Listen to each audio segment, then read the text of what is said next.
So, what did you miss at Jubilee today? Well, as you can see, you missed Pajama Sunday.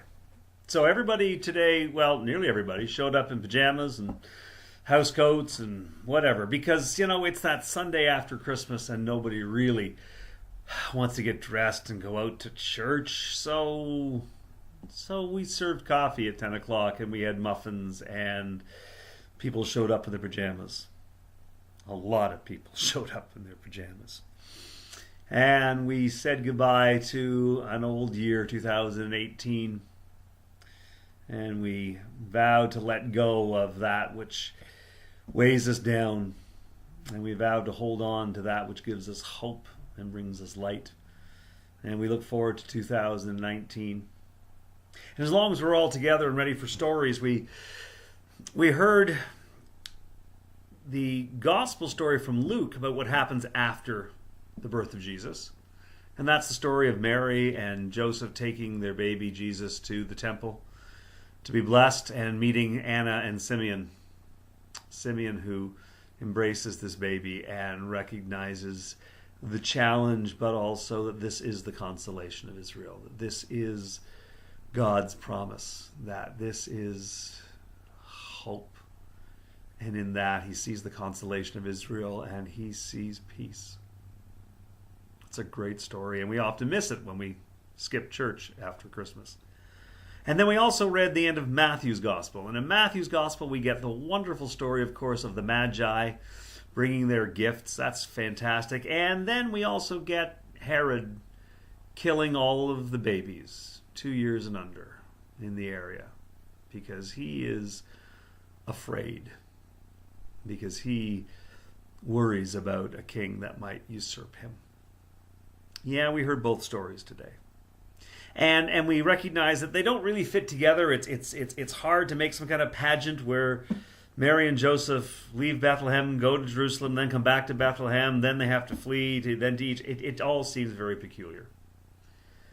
But we recognize that perhaps they're not meant to be read together, but meant to be placed together so that we get to decide in our lives as we go through. Are we Luke's story or Matthew's story? Are we choosing to be Simeon or will we be Herod? Herod, who is so afraid of change that he struggles to keep things the same. He sees everything as a threat and his response is always violence.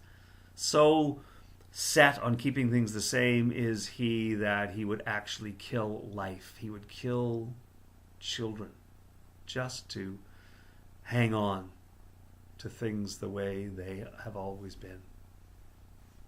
And then there's Simeon, who is an old man, who is also a traditional man, goes to the temple every day, and yet he sees this presence of God, he sees this change, and rather than fight it, he embraces it. And it doesn't take a lot of imagination to recognize that Herod lives and dies bitter and angry and afraid, always looking over his shoulder. And it's not hard to recognize that Simeon dies at peace, dies knowing that God is in the world. And so the question for us is, do we want to be Herod or do we want to be Simeon? That's what we wondered. Do we want to be bitter and angry and literally squeezing the life out of that around us? Or do we want to embrace change?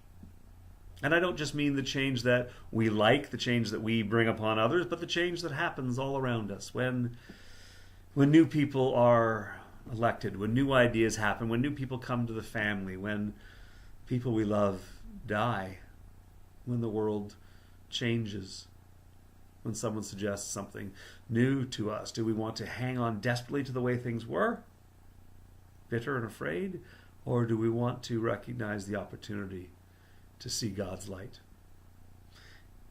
More than see it, do we want to embrace the opportunity to share God's light? That's what we did today at Jubilee. We sang, we had muffins, we had coffee, we laughed at each other in our bedclothes. We took pictures. Some spontaneous stories occurred. But mostly we wondered together as we go into 2019. Do we want to be Herod? or do we want to be Simeon? And we know we're going to have lots of opportunities to choose. I, for one, want to choose more Simeon. I hope you do too. But whatever you choose to be here soon, because we miss you. Until we see you, God bless, and Happy New Year.